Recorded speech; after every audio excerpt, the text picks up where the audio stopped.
Salam damai sejahtera saudara-saudaraku yang terkasih, pencinta firman Tuhan. Berjumpa kembali dengan Bible Learning with Father Joseph. Bagaimana kabar Anda hari ini? Saya sangat berharap meskipun kita tetap di rumah terus, tetapi selalu ada sukacita, ada kegembiraan, dan juga kita semua dijauhkan dari berbagai macam penyakit. Saudara-saudaraku yang terkasih, dalam salah satu kesempatan makan malam, saya bertanya kepada para frater calon imam yang tinggal bersama dengan saya.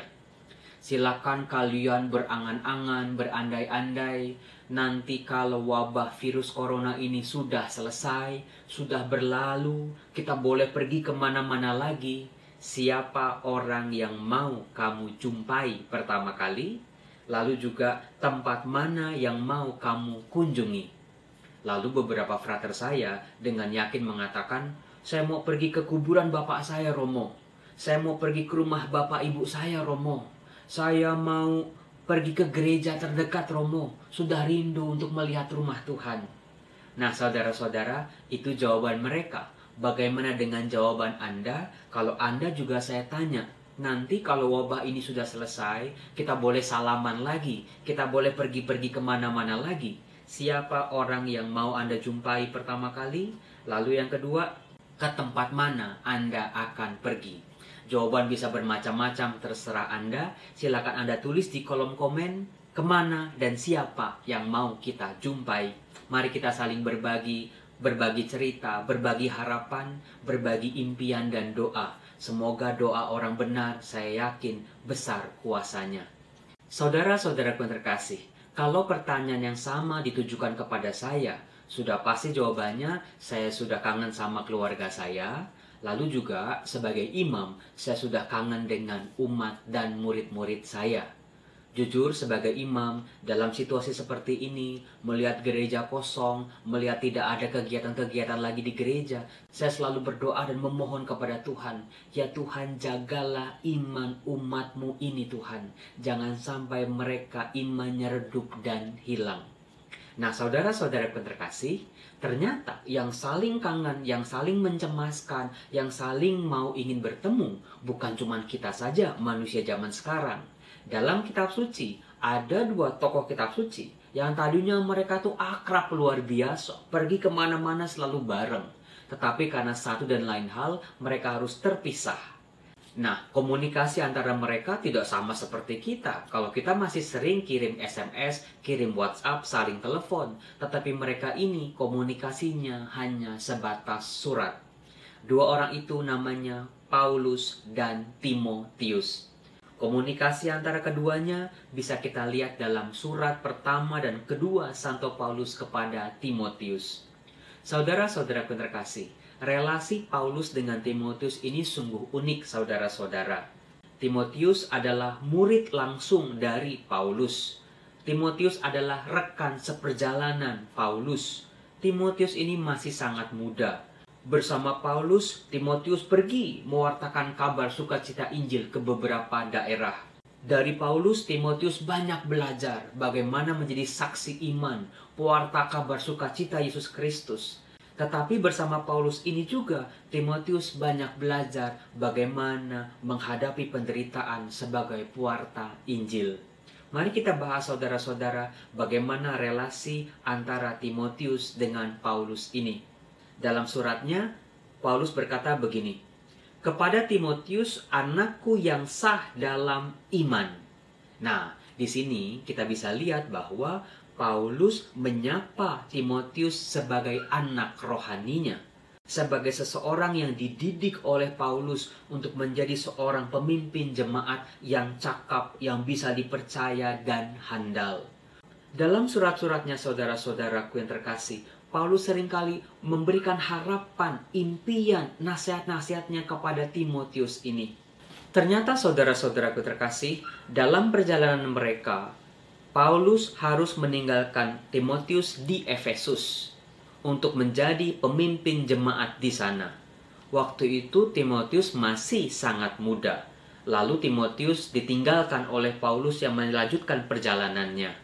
Ternyata tugas Timotius di Efesus tidaklah mudah. Karena apa? Karena jemaat yang sudah dididik oleh Paulus ini ternyata sedang berhadapan dengan ajaran-ajaran sesat. Banyak umat beriman yang tadinya sudah mulai percaya pada Yesus Kristus mulai meninggalkan iman mereka. Nah, disinilah Paulus banyak sekali memberikan nasihat-nasihat kepada Timotius bagaimana menjadi seorang pemimpin jemaat ketika berhadapan dengan situasi-situasi yang sulit. Dalam 1 Timotius bab 4 ayat 6 dikatakan begini, "Engkau akan menjadi seorang pelayan Kristus Yesus yang baik, terdidik dalam soal-soal pokok iman kita, dan dalam ajaran sehat yang telah kau ikuti selama ini."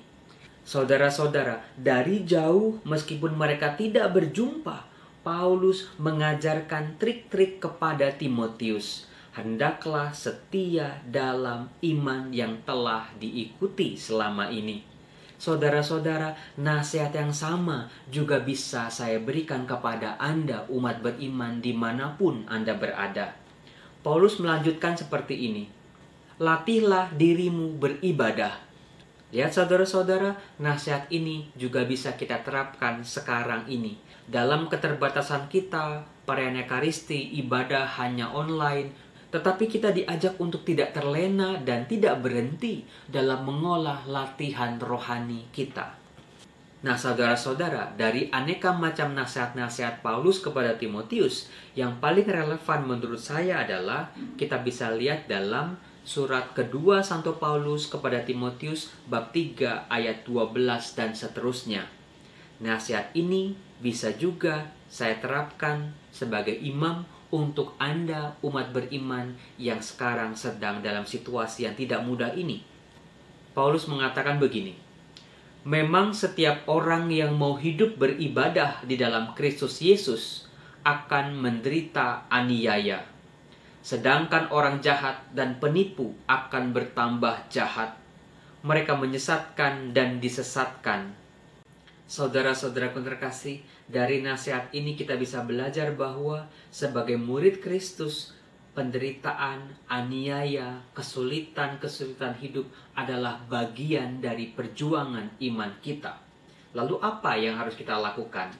Paulus memberi nasihat seperti ini, "Tetapi hendaklah engkau tetap berpegang pada kebenaran yang telah engkau terima dan engkau yakini, dengan selalu mengingat orang yang telah mengajarkannya kepadamu." Paulus memberi nasihat kepada Timotius untuk tetap berpegang pada iman. Jangan lalai, jangan lengah sedikit pun. Ingatlah juga bahwa dari kecil engkau sudah mengenal kitab suci yang dapat memberi hikmat kepadamu dan menuntun engkau kepada keselamatan oleh iman kepada Yesus Kristus. Saudara-saudaraku terkasih, dengan pesan yang sama, saya sebagai seorang imam, kalau boleh saya bisa memberikan nasihat kepada Anda semua, tetaplah berpegang pada iman dalam situasi yang tidak mudah seperti ini, lalu juga tetaplah terus membaca kitab suci. Karena kitab suci adalah firman Tuhan yang memberikan kepada kita hikmat dan pengertian. Semoga dalam penderitaan apapun iman kita semakin bertumbuh. Salam damai sejahtera saudara-saudara. Tuhan Yesus memberkati kita semua. Amin.